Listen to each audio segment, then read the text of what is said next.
तो कहानी की शुरुआत 1928 से होती है, जहां हमें एक यंग फादर को दिखाया जाता है जिनका नाम फादर जोसेफ होता है। पर हम उन्हें यहाँ यंग फादर बुलाएंगे, जो डरे सहमे चर्च के कमरे में जा रहे होते हैं। और अब जैसे ही वो उस कमरे का दरवाज़ा खोलते हैं, हम एक लड़की को दीवार पे चलते हुए देखते हैं और सीन यहीं कट हो जाता है। जिसके बाद हमें उस दिन से 9 दिन पहले का टाइम दिखाया जाता है, जहां हम उसी यंग फादर को देखते हैं जो चर्च में अपनी स्पीच दे रहे होते हैं, जहां वो हाल ही में हुई अपने भाई की डेथ के बारे में सबको बता रहे होते हैं। जिसके बाद वो चर्च में अपने ऑफिस में आ जाते हैं, जहां उनसे मिलने बिशप आते हैं, जिन्हें चर्च के एल्डर फादर भी कहा जाता है, जो अब उन्हें एक लड़की के साइकेट्रिक्स रिपोर्ट दिखाते हैं और बताते हैं कि इस लड़की को एक डीमन ने पोजेस कर रखा है, क्योंकि डॉक्टर्स भी इस लड़की के बीमारी के बारे में पता नहीं लगा पा रहे हैं और उन्हें लगता है कि इस लड़की की बीमारी साइंस के परे है, जिससे अब हमें इसका एक्सोर्सिज्म करना होगा। साथ ही वो बताते हैं कि इस लड़की का नाम एमा स्मिथ्स है, जिसका एक्सोर्सिज्म एक दूसरे फादर करने वाले हैं, जो चाहते हैं कि इस लड़की का एक्सोर्सिज्म यहाँ इसी चर्च में हो। जिस पर पहले तो वो यंग फादर मना करने की काफ़ी कोशिश करता है, क्योंकि उसे लगता है कि एमा को कोई मेंटल डिसऑर्डर है, पर उसे उनकी बात माननी पड़ती है। जिसके बाद हमें रात का सीन दिखाया जाता है, जहां एमा को उस चर्च में लाया जाता है, जहां हम उसके सर पर एक पवित्र पट्टी को बंधा हुआ देखते हैं। वहीं चर्च में हम एक बूढ़े फादर को भी आता हुआ देखते हैं, जिनका नाम फादर थियोफिलस होता है, और वहीं एमा का एक्सोर्सिज्म करने वाले होते हैं, जो अब चर्च में आके उस यंग फादर से मिलते हैं और उन सभी को बताते हैं कि उसे एक्सोर्सिज्म के लिए 3 लोगों की ज़रूरत पड़ेगी, जिसमें 2 लोग एमा को संभालेंगे और तीसरा होगा वो जो भी एमा के साथ एक्सोर्सिज्म के दौरान होगा वो एक बुक में नोट करेगा, जिसके लिए वो उस यंग फादर को बोलता है। साथ ही वो एमा को बांधने के लिए भी कहता है। तभी वहाँ पर एक नन आती है जो काफ़ी डरी हुई होती है, जिसका नाम सिस्टर रोज होता है, जो उस यंग फादर को बताती है कि जब वो एमा को खाना देने गई तब एमा ने उस पर हमला कर दिया और बिल्ली की तरह हिस करके आवाज़ निकाली। जिस पर फादर थियोफिलस कहते हैं कि क्या उसने खाने को ब्लेस किया था, जिस पर सिस्टर रोज बताती है कि उसे नहीं पता। और अब वो यंग फादर उस सिस्टर को एमा को दूसरा खाना देने के लिए कहता है और उसे ब्लेस करने से मना करता है। फिर कुछ देर बाद वो एमा से मिलने जाता है, जहाँ वो एमा से बात करता है, जिस दौरान उसे पता चलता है कि एमा की माँ की डेथ हो चुकी है। जहाँ वो कुछ लेटर्स को भी पढ़ा देखता है, जिसे एमा ने ही अपनी माँ के लिए लिखे होते हैं, जिसे वो अपनी माँ की कब्र पर रखा करती है। जो देख उस यंग फादर को एमा पर काफ़ी तरस आता है, जो अब सीधा फादर थियोफिलस के पास जाता है और उन्हें एमा को बांधने से मना कर देता है और बताता है कि उसका बचपन का एक दोस्त डॉक्टर है, क्या वो उसे बुला के एमा को एक बार दिखा सकता है। जिस पर फादर थियोफिलस हाँ बोल देते हैं और बताते हैं कि एमा को पहले भी काफ़ी सारे डॉक्टर्स देख चुके हैं, पर अगर वो चाहे तो एक बार उसे दिखा सकता है। जिसके बाद हमें रात का सीन दिखाया जाता है, जहाँ पर फादर थियोफिलस सभी सिस्टर्स और उस यंग फादर को बता रहे होते हैं कि एक्सोर्सिज्म के दौरान वो डीमन उनसे झूठ बोलेगा और उन्हें भटकाने की कोशिश करेगा, पर उन्हें अपना भरोसा अपने गॉड पर से नहीं हटाना है। जहाँ फादर ये भी बताते हैं कि जब तक वो लोग एमा के अंदर से उस डीमन को नहीं निकालते तब तक वो लोग उसका एक्सोर्सिज्म यानी रिचुअल करेंगे। और अब वो लोग उसका पहला रिचुअल शुरू करते हैं, जहाँ पहले तो एमा रिचुअल के दौरान कांपने लगती है और चिल्लाने लगती है, और अब जैसे ही फादर उस पर होली वाटर डालते हैं वो बेहोश हो जाती है, जिस वजह से फादर एक्सोर्सिज्म को यहीं रोक देते हैं और उसे सुला देते हैं। जिसके बाद हमें सुबह का टाइम दिखाया जाता है, जहाँ पर हम उस यंग फादर को देखते हैं जो गार्डन में टहल रहे होते हैं, जहाँ वो देखते हैं कि फादर थियोफिलस एमा के साथ है, जो उसे वहीं एक लड़की के स्टैचू के बारे में बता रहे होते हैं। जिसके बाद हमें रात का सीन दिखाया जाता है, जहाँ पर वो लोग फिर से एमा पर रिचुअल शुरू करते हैं, जिस दौरान पहले तो एमा अपने नाखूनों को चबाने लगती है और काफ़ी अजीब हरकतें करने लगती है, और तभी अचानक ही वो शांत हो जाती है, जो अब उस यंग फादर को घूरने लगती है और उसके पास जाके उसके हाथ को अपनी चेस्ट पर रख देती है और उसके हाथ को लिक करने लगती है। जो देख अब सभी सिस्टर्स उसे वहाँ से हटाती है, जिस दौरान वो सिस्टर रोज पर हमला कर देती है और उसके बालों को उसके सर से उखाड़ देती है, जिससे सिस्टर रोज काफ़ी जख्मी हो जाती है और उन्हें एक्सोर्सिज्म वहीं रोकना पड़ता है। और अब यहाँ वो यंग फादर सिस्टर रोज को काफ़ी मानता था, जिस वजह से वो गुस्से में फादर थियोफिलस के पास जाता है और उन्हें बताता है कि एमा ऐसे सिस्टर पर हमला नहीं कर सकती, उसे ये सब रोकना होगा। जिस पर फादर थियोफिलस उसे एमा को बांधने के लिए कहते हैं और बताते हैं कि ऐसा करके वो उनकी और एमा दोनों की सुरक्षा कर रहे हैं। जहाँ पर वो उन्हें ये भी बताते हैं कि कल से उन्हें सिस्टर रोज की जगह किसी दूसरी सिस्टर को लाना होगा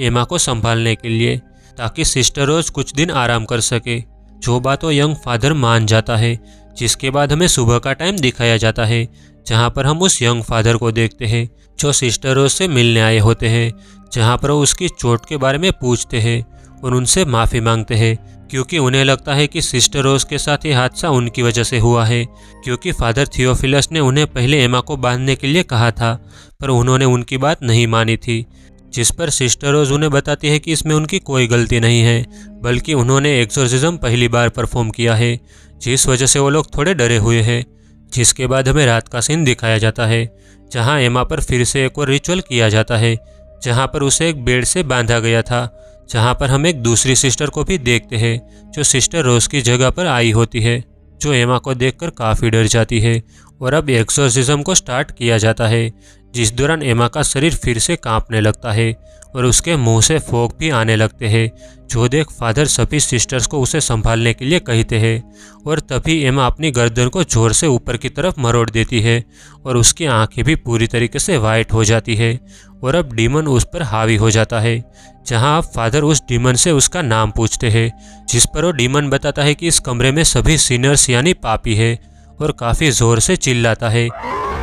जिससे सब लोग काफ़ी डर जाते हैं और एमा भी बेहोश हो जाती है, जिससे फादर को रिचुअल यहीं रोकना पड़ता है। अब रिचुअल के बाद वो यंग फादर सीधा फादर थियोफिलस के पास जाता है,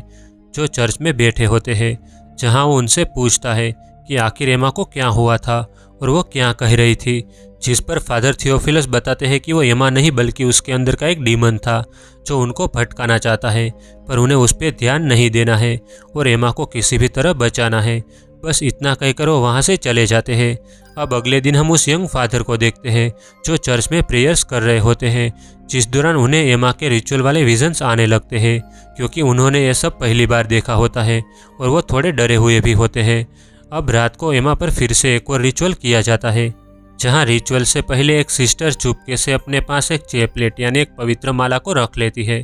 ताकि उसे डीमन से ज़्यादा डर ना लगे और वो प्रेयर्स कर सके। पर रिचुअल के दौरान डीमन को पता चल जाता है कि इनमें से किसी के पास चेपलेट है, जो अब फादर को उसे नीचे रखने के लिए कहता है।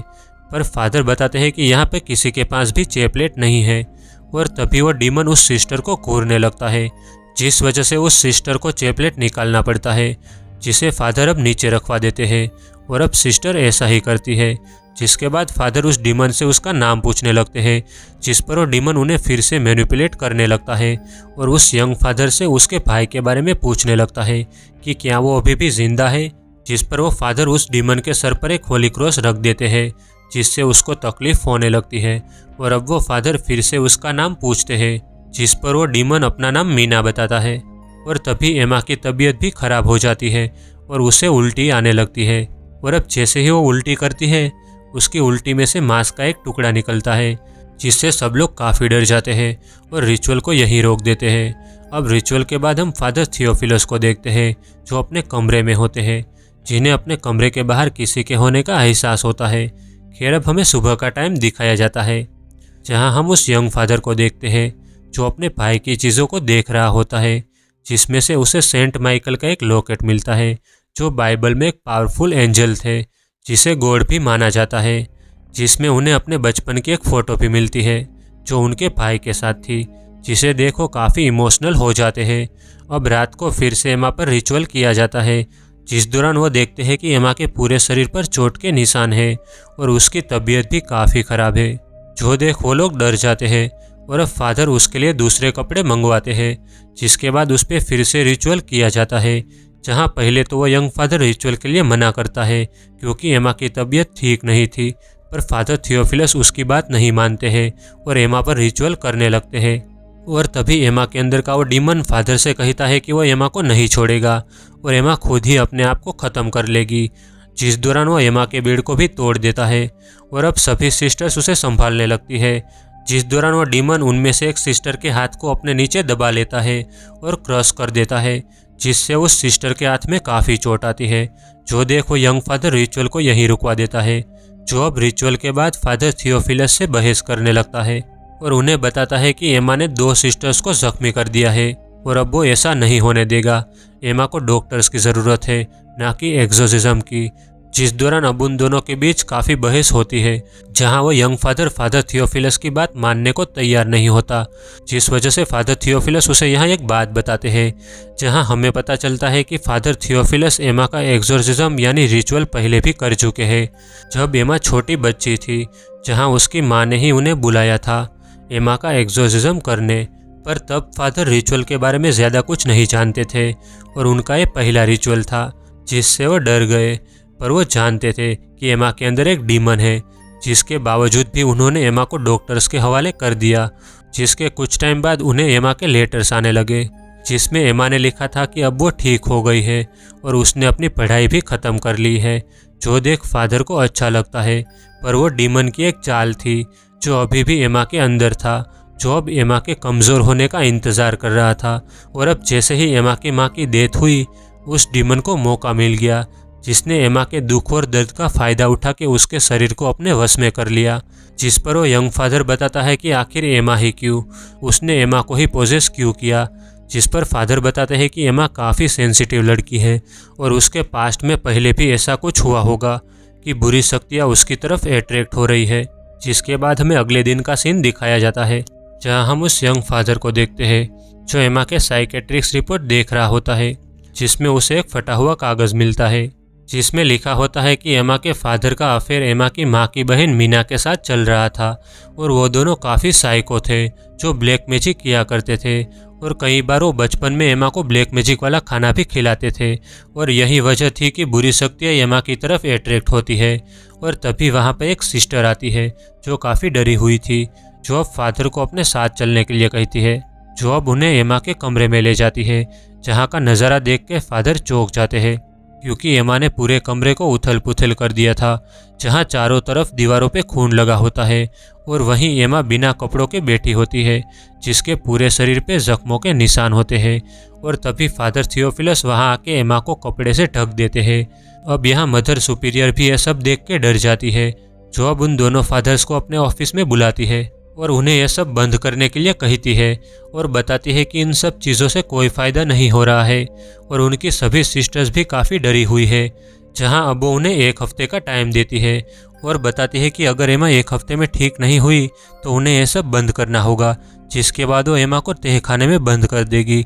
जहाँ वो सुरक्षित रहेगी। साथ ही अब यहाँ एमा को देखने फादर का डॉक्टर दोस्त भी आ जाता है, जो एमा का चेकअप करके फादर को बताता है कि एमा डिहाइड्रेटेड है और उसको आराम की ज़रूरत है। जिसके बाद हम उस यंग फादर को चर्च में प्रेयर्स करते हुए देखते हैं, जिस दौरान उन्हें एमा के विजन्स आने लगते हैं और उन्हें एमा अपने सामने बैठी हुई नज़र आती है, जिससे वो परेशान हो जाते हैं। जिसके बाद उनसे मिलने उस चर्च के बिशप आते हैं, जिसे हमने कहानी की शुरुआत में देखा था, जो अब उनसे एमा के बारे में पूछते हैं। जिस पर वो यंग फादर बताता है कि उन्हें यह रिचुअल रोकना होगा, वरना एमा नहीं बचेगी। अब फादर के मुंह से ऐसी बातें सुनकर बिशप उसे हिम्मत रखने के लिए कहते हैं और बताते हैं कि वो इस चर्च का फादर है, उसे ऐसे हिम्मत नहीं हारनी चाहिए। जिसके बाद अब रात को एमा पर फिर से एक और रिचुअल किया जाता है, जहाँ पर हम सिस्टर रोज को भी देखते हैं, जो उस दूसरी सिस्टर जिसका एमा ने हाथ तोड़ दिया था उसकी जगह पर आई होती है। तभी वहाँ पर वो यंग फादर आ जाता है, जो पहले तो रिचुअल रोकने की कोशिश करता है, पर जब फादर नहीं रुकते तो वो वहीं खड़ा रह जाता है। पर तभी एमा के अंदर का वो डीमन उन्हें मैनिपुलेट करने लगता है और उस यंग फादर को उसके मरे हुए भाई के बारे में बुरी चीज़ें बोलने लगता है और उसे वहीं एक रस्सी दिखा के उसे अपने भाई से मिलने के लिए कहता है,